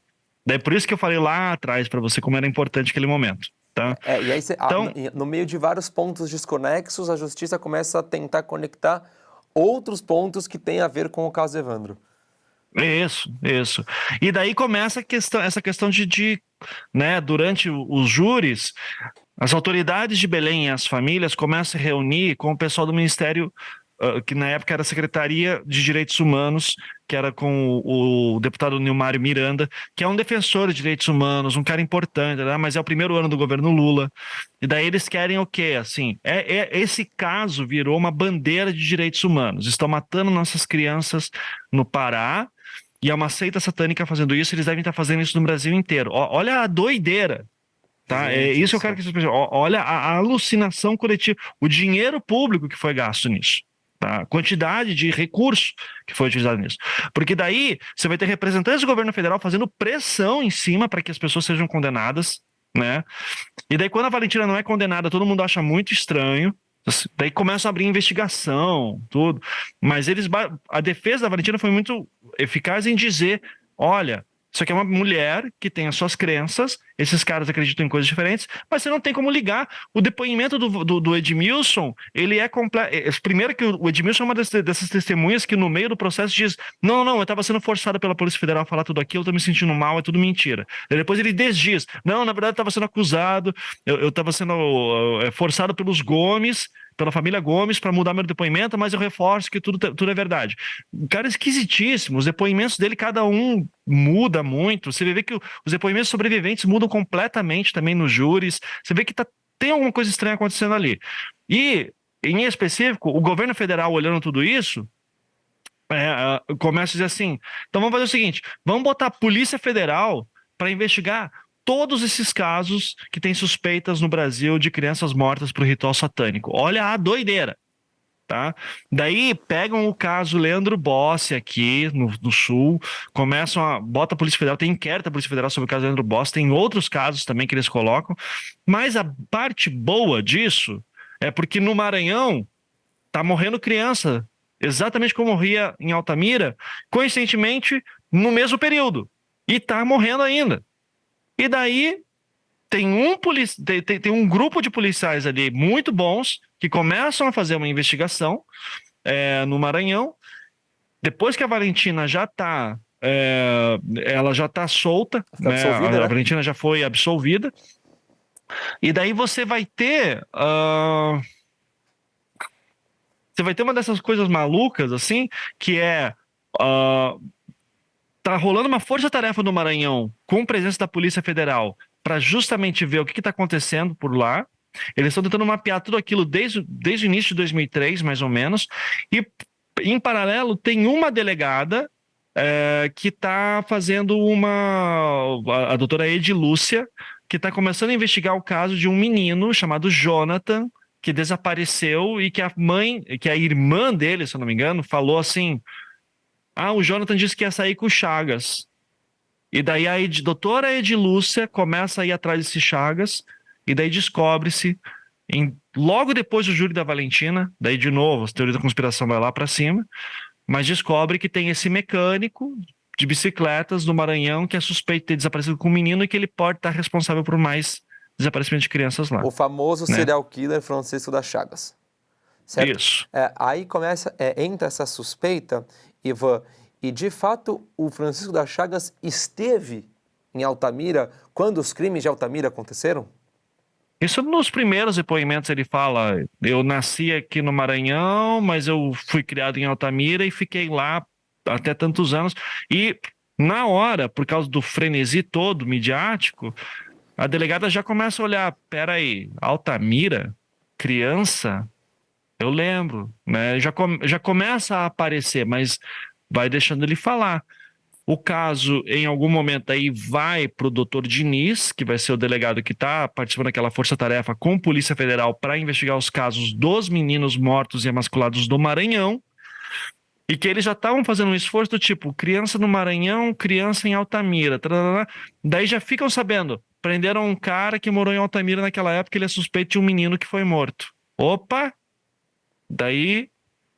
porque o corpo do Jonathan aparece depois, só que já está em estado de putrefação avançada, não dá para ver se foi emasculado ou não dá para confirmar se houve emasculação ou não. Só que daí, olha quanto tempo demora, março de 2004, vão fazer uma busca. O Chagas está negando tudo, tá? Ele está em preventiva porque tem muita testemunha que confirma, que diz assim: esse cara tem alguma coisa estranha, ele está mentindo. Daí, em março de 2004, é feita uma busca e apreensão na casa do Chagas. Daí encontram 2 corpos de crianças enterrados, encontram objetos de crianças que desapareceram no Maranhão, encontram anotações, né, que tem a ver com vítimas, seus troféus do cara. É isso. E essas crianças que foram encontradas enterradas e outras crianças além do Jonathan, elas foram emasculadas? Então, como o estado de putrefação estava muito avançado, desses corpos enterrados, não tinha como saber, e o próprio Jonathan. Mas o Chagas, daí vem uma das partes assim, que eu acho mais fascinante nesse caso, para você ver como foi uma puta investigação bem feita, assim, tá? Porque vai ter um perito na época, né, que está trabalhando com o Dr. Diniz, que é o delegado, que é o Wilton Carlos Rego, né? E o Wilton, ele é ele até, a gente conversou com ele também, e ele falou assim: eu sempre gostei de tecnologia, eu sou engenheiro, sempre gostei de tecnologia e tal, então eu, na época, comprei uma coisa que era muito cara para a época, assim, que ninguém utilizava ainda, mas eu tinha interesse, que era um GPS. E daí ele começou a marcar os locais onde que tinha vítima, onde que o Chagas morava, em um certo período, os locais de familiares que moravam no Chagas, onde que ele trabalhava, e daí você começava a ver pela geografia do crime qual que era o modus operandi do Chagas, e daí você conseguia cruzar os casos, e você tinha casos de crianças bem antigos, que tinha pessoas presas, inclusive, pessoas condenadas, em que você conseguia cruzar e ver, e o Chagas começou a confessar. Só que o Chagas, para confessar, isso quem explica muito bem é a Ilana Casoy, porque ela fez uma série de entrevistas com ele, tá? O Chagas, ele tem que entrar num fluxo de pensamento. Ele tem um modo muito específico de falar e de lembrar. Então ele tem que entrar num fluxo de pensamento que ele consegue ligar uma coisa na outra, né? Então ele vai ser muito detalhista, ele vai falar de muitas coisas, vai falar detalhes específicos que marcaram ele, de cada uma das crianças. Só que é bem possível, isso é uma interpretação minha, que ele confunda uma vítima com a outra, que ele confunda detalhes de uma vítima com outra, porque ele vai confessar mais de 40 crianças, né? Tem crianças que ele confessa que a gente nem sabe direito quais são. Tem crianças que ele confessa que a gente não sabe dizer exatamente são aquelas que a gente imagina que é, mas pelos dados você vai se juntando. E ele fala da emasculação e o motivo da emasculação. Né? Ivan, Então, o Chagas ele chega a ser preso em 2003 ainda. final de 2003, só que ele não confessa. Ele só confessa depois que não tem mais como esconder, porque tem corpos enterrados na casa dele. Certo. E eu preciso te perguntar isso, obviamente, ainda mais você ter feito o podcast Projeto Humanos Emasculados de Altamira, se você acredita que de fato foi o Chagas quem cometeu os crimes em Altamira. Eu não tenho a menor dúvida disso, tá? Que aqueles crimes específicos, principalmente esses mais famosos, Judilei, Ailton, Jaenes, Clebson, todos esses foram o Chagas. Eu não tenho dúvidas disso. Os sobreviventes, eu não tenho dúvidas disso, tá? Dito isso, como ele foi preso pela Polícia Civil do Maranhão e tinha uma força-tarefa com a Polícia Federal, e daí aquela loucura de botar a Polícia Federal para investigar todos os casos, porque era uma demanda também das famílias de Altamira, né? Pô, só 5, 6 casos estão sendo aqui colocados como oficiais resolvidos pela Justiça, mas a gente ainda tem várias famílias que não têm resolução nos seus casos, então bota para investigar. A Polícia Federal, quando descobre que tem o Chagas, ela já está fazendo uma investigação das crianças de Altamira, né, por conta daquela demanda que teve durante os júris. Quando chega o Chagas, levam o Chagas para Altamira, ele erra detalhes da cidade, e isso bota em descrédito algumas coisas, mas ao meu ver, são erros que ele comete que são normais para Até por conta como do a tempo cidade que já mudou. passou o crime, né? Tempo, quantidade de vítimas que ele fez, sabe? Porque tem outras coisas que levam a crer. O caso do Clebson, eu falei que me revolta um dos principais motivos de revolta que eu tenho do Clebson de novembro de 92 é porque o Clebson era o melhor caso para chegar no Chagas. Porque o Clebson, ele diz que vai para oficina de bicicleta, alguma coisa assim, só que não pega um depoimento, não conversam, sabe? Isso não abre inquérito. E o Chagas parece que trabalhava naquela oficina de bicicleta. Então, pelo caso do Clebson, daria para ter chego no Chagas, era o caso mais fácil, entre aspas, de fazer, se tivessem feito isso. Mas não fizeram. Não tendo feito, esse cara ficou solto por mais de 10 anos, cometendo crimes horríveis e as pessoas acreditando em seita satânica. É esse ponto que ia entrar. E mesmo após a prisão do Chagas, a justiça ainda acredita que essa confissão do Chagas teria sido forçada para tentar inocentar aqueles que já tinham sido presos. Ou seja, a gente entra em mais um viés desse desdobramento, na verdade, desse desdobramento não, né? Desse emaranhado de informações que mantém a prisão daquelas primeiras pessoas que foram condenadas, certo? Isso, o Estado do Pará não reconhece seu erro, assim como o Estado do Maranhão fez, né? O Estado do Maranhão libertou as pessoas que condenou injustamente, tudo. O Estado do Maranhão, daí tem uma questão também que o Estado do Maranhão fez um acordo com a OEA, porque estava para ser condenado, né, na Corte Internacional de Direitos Humanos. Tem uma série de questões ali também, de movimentos políticos. São movimentos políticos diferentes das famílias de Altamira, né? E o Estado do Pará nunca reconheceu.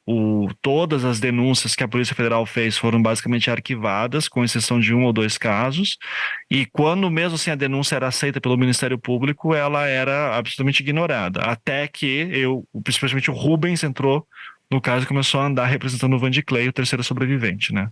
E o Chagas está preso até hoje, Ivan? Tá em Pedrinhas, no Maranhão. Sim, tá com uma pena de, sei lá, 500, 600 anos, eu não vou lembrar agora, mas vai sair com 30, né? Então, ou seja, acredito que ele em 2033 ele deve ser libertado, né? Ivan, acho que mais informações do que você trouxe para a gente. Só se você abrisse o processo e lesse tudo, aí a gente vai ficar conversando aqui durante 12 dias, mais do que durou aí o tribunal do júri da condenação daquelas primeiras pessoas que nós estamos aqui, que são os médicos e os PMs. Mas quero te perguntar, né, se de fato você quer trazer algum outro detalhe que você ainda não trouxe aqui, que você acha interessante para a nossa entrevista.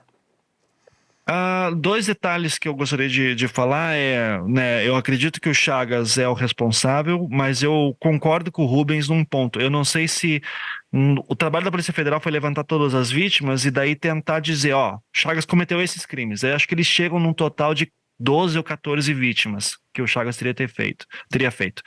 Eu não sei, se concordo que ele fez todas aquelas vítimas que estão na tabela da Polícia Federal, tá? Não sei dizer. Que ele fez a maioria, não tenho dúvidas. Agora, tem casos de desaparecidos, por exemplo, tá? Que eu não sei dizer. Tem casos de detalhes que eu não sei dizer, tá? Então, esse é só uma informação que eu gostaria de deixar clara aqui. Outra coisa que eu queria deixar claro é que a gente passou muito por cima, mas aqui é um caso em que a Polícia Federal fez uma série de operações escondidas no Pará, que não foram claras os seus motivos. Eu tive enorme dificuldade de conseguir entender um pouquinho dela. Eu acho que eu consegui levantar tipo 10% do que a Polícia Federal fez lá. Todos os agentes policiais federais daquela época com quem eu conversei, que eu pedi entrevista, todos se negaram a dar entrevista, que fizeram as operações em Altamira na década de 90. Eu sei que esses policiais federais todos ficaram muito próximos, especialmente um ou dois, assim, ficaram muito próximos das famílias de vítimas.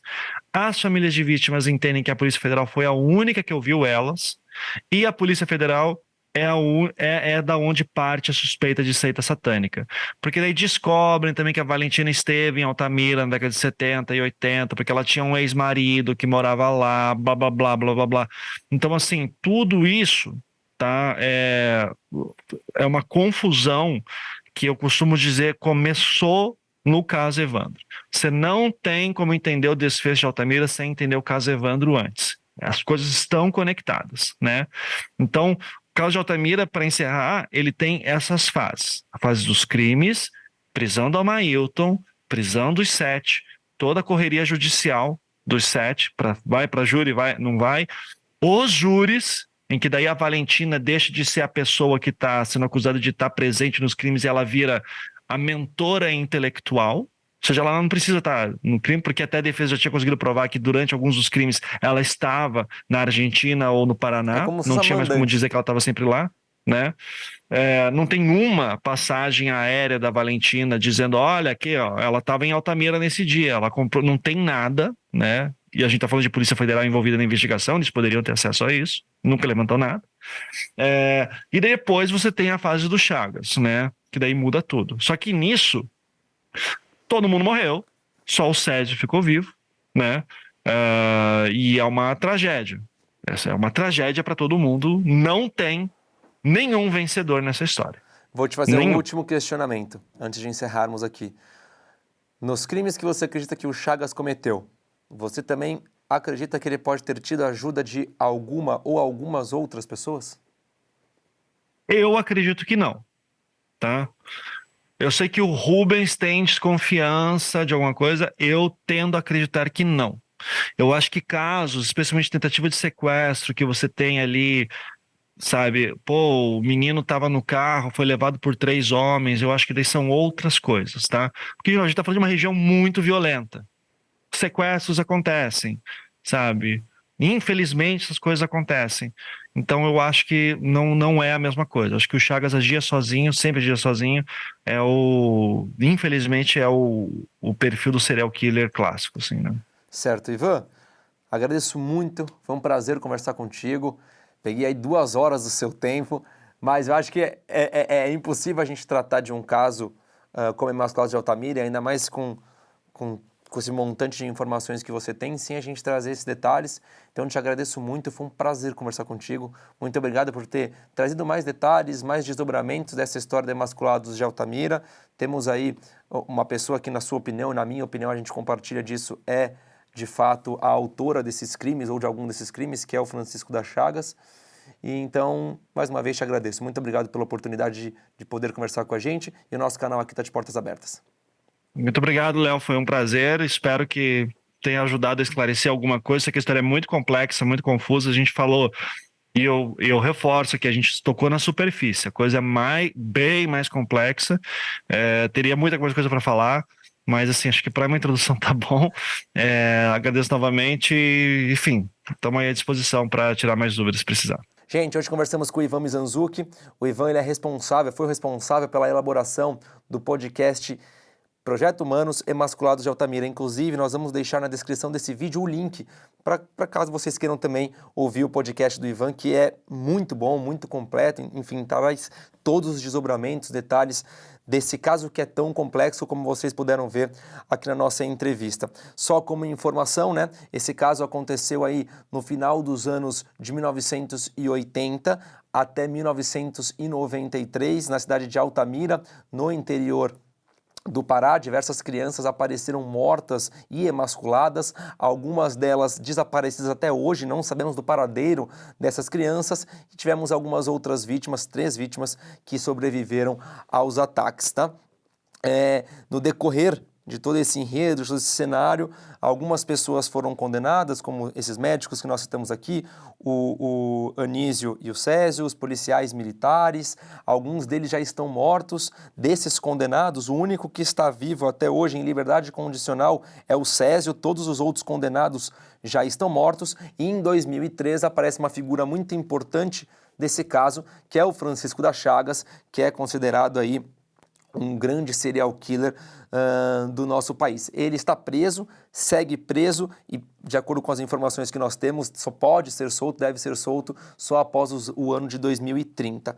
Outra informação importante, que o julgamento do caso do Emasculados de Altamira foi o julgamento mais longo e emblemático da história do judiciário paraense. Então, só para vocês terem ideia da proporção, do tamanho dessa história. Fica aqui, muito obrigado a todos vocês. Nós vamos continuar produzindo esse caso Emasculados de Altamira, um caso que vocês pedem bastante aí nas redes sociais, e traremos para vocês novidades e possivelmente novas entrevistas. As nossas redes sociais estão à disposição, assim como o nosso e-mail op@medialand.com.br. Eu fico por aqui e vejo vocês na próxima semana com mais uma investigação criminal. Um abraço, até a próxima.